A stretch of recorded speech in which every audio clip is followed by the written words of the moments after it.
मित्रांनो, आज आपला आनंदाचा दिवस, उत्साहाचा दिवस. 15 ऑगस्ट म्हणजे आपला स्वातंत्र्य दिन.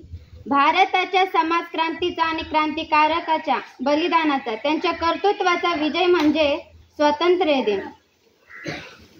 150 वर्ष इंग्रजांच्या जोर जुलूमशाहीतून मुक्त झालेला भारताचा हा स्वातंत्र्य दिन. मित्र हो, आज आपण अतिशय सुस्थित आणि सुरक्षित आहोत. तो पारतंत्र्याचा काळ आठवून पहा. कसे जगले असतील ते लोक, कसा सहन केला असेल त्यांनी त्या इंग्रजांचा अत्याचार. नुसते आठवले तरी अंगावर शहारे येतात.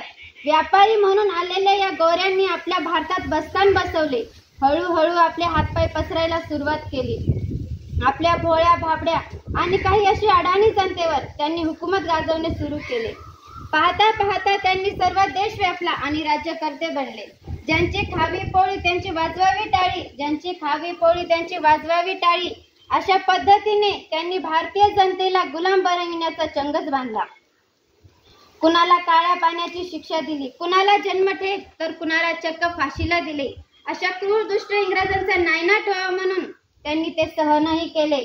विदा सावरकर, लाल लजपतराय, सरदार वल्लभभाई पटेल, महात्मा ज्योतिबा फुले, डॉक्टर बाबासाहेब आंबेडकर, गोपाळ कृष्ण गोखले आगरकर अशा अनेक नेत्यांनी समाज क्रांतीसाठी आणि देशहितासाठी आपले आयुष्य खर्च केले.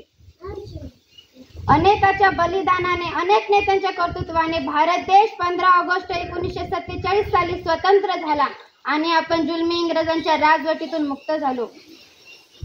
मित्र हो, आजच्या या स्वातंत्र्य दिनाच्या सर्वांना शुभेच्छा देऊन माझे भाषण येथेच थांबवते.